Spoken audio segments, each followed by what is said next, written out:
everybody, welcome back to Rusty and Nellie's Jungle. Today's video, we are going to get these elbows potted up. So if you are ready, Rusty is making the most hilarious faces and it is taking me so out of focus right now.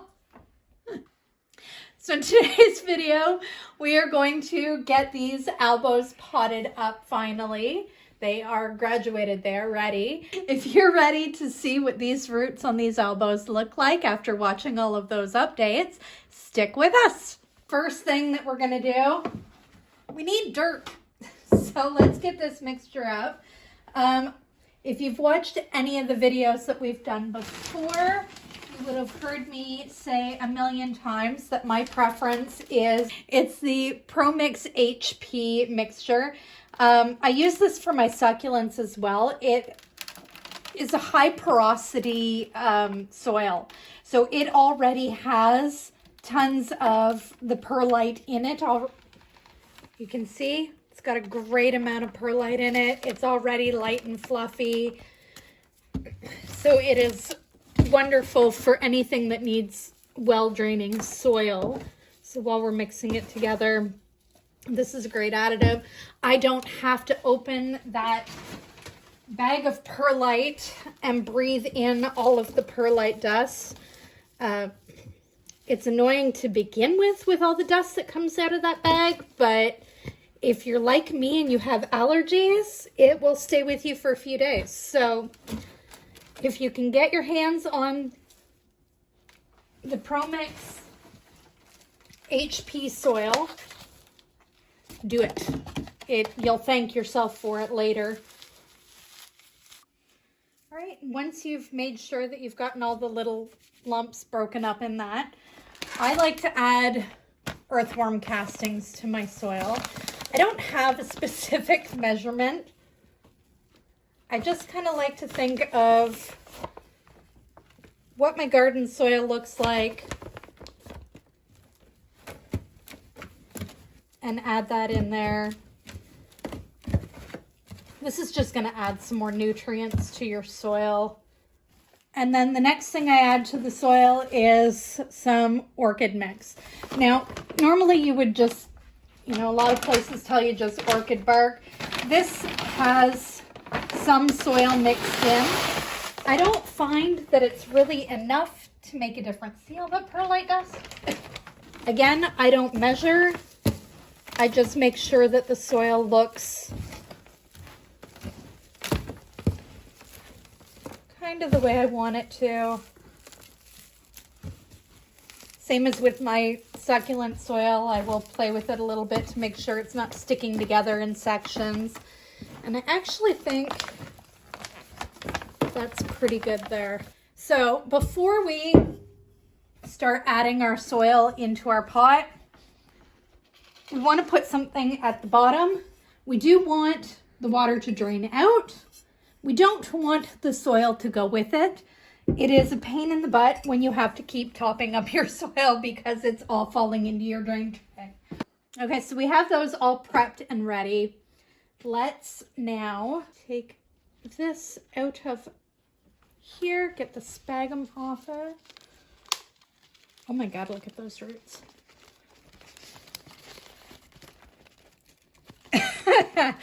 Well, alrighty then.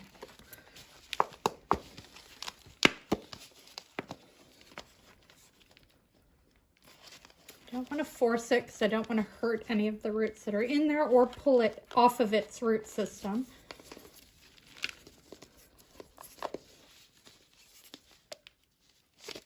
There we go. All right, I'm not sure that there will be much sphagnum moss to pull off of that, but we definitely want to loosen up these roots.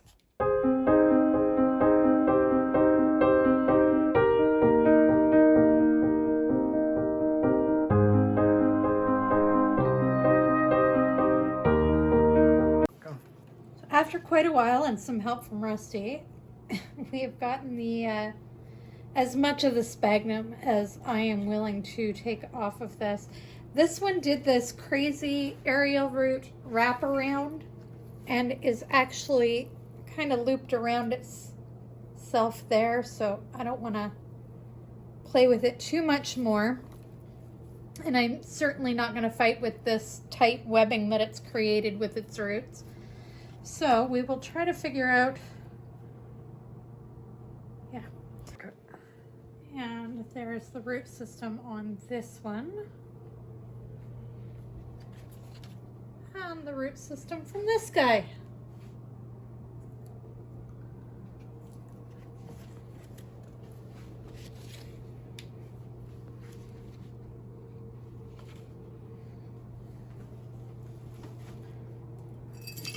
We'll start throwing some soil in there. All right, so we threw some base soil in the bottom there. And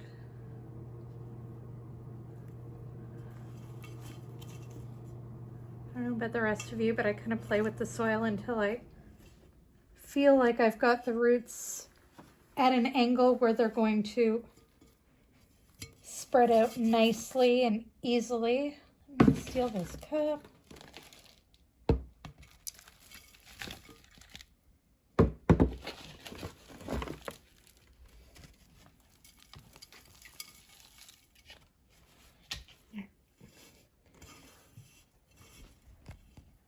Just try to get enough soil in at the beginning so that I can kind of balance it and suss out exactly how I want it to sit in the pot.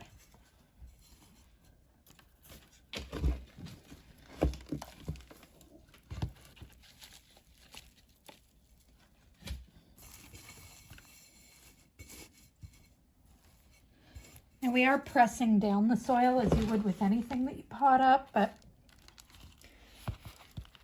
very gently, because these roots have just been taken out of the light substrate that they have been accustomed to all this time and are now being introduced to a different substrate. But I do like to try to poke in with my fingers and take out as much of the air bubble as I can that I've probably created with the nest of roots in there. Just standing up nicely. Always keep in mind that even though you're filling the pot to a nice amount, you're filling it with dry soil. So after a few waterings, you may need to top up the soil because this will settle in around the roots naturally. I don't like to really force it because, you know, don't want to damage any of the roots that I already irritated by moving them out of the sphagnum. I'll just put her back on the same little post that she was on in there. And there you go. The Albo is potted. She has graduated. Yay!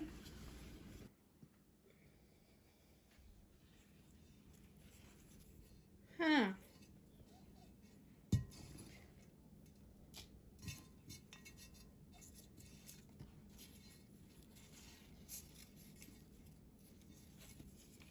I'm just going to take off that loose bit of bark on that because it's not helping it at all.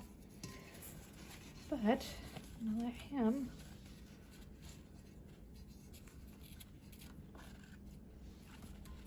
awkward. I'm sorry, Leaf.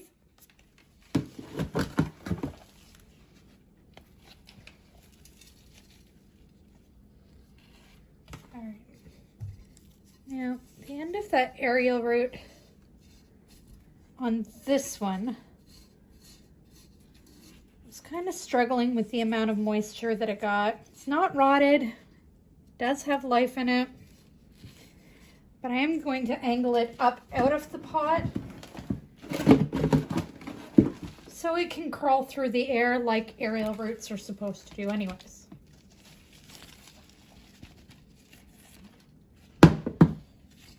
I'm a messy planter.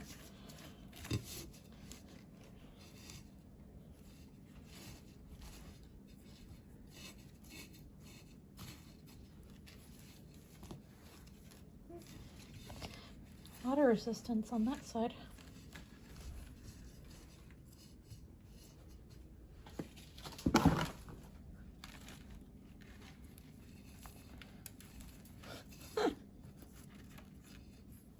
Okay, the dirt on the leaf is amusing to me because I just spent 3 hours before this cleaning leaves of other plants.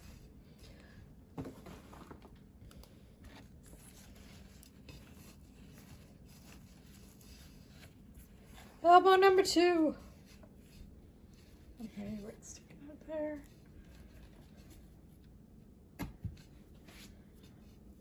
Okay, this one I think. So this one I think we're going to put in a bit of a smaller pot because its root system isn't quite as substantial as the others. It'll probably need to be repotted before the other ones, but I'd rather keep it in a pot that's more sized to its system that it already has, as opposed to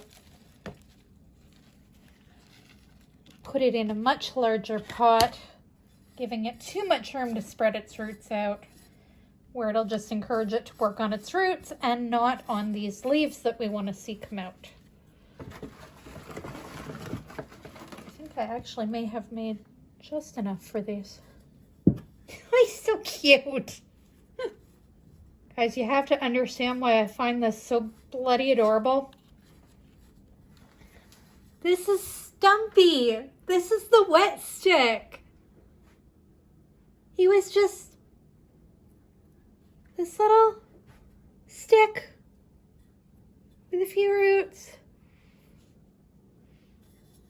And now he's this cute little two-leafer. So these guys, after we brought them home, they have spent 60 days in the nursery room, the acclimation area. And they have, after 60 days, so really 2 months, they have graduated to being potted up, and presumably them having soil with nutrients now closer to the environment that they would naturally be growing in, they should, in theory, start growing faster and bigger, and can't wait to see what they look like in another month. We should water these guys in, but I'm not going to do that over here at this table, and I'm fairly certain you have all seen water pouring into a pot and running out the bottom. That's what we do. When the soil is moist, it encourages the roots to grab onto the new substrate, making them at home a lot quicker. Same as when you're planting anything outside. Water it in. Plants like it. So, hopefully you enjoyed that video. I didn't babble on too much. And like, subscribe. Check out all the other videos if you haven't watched them yet, and have a fabulous night.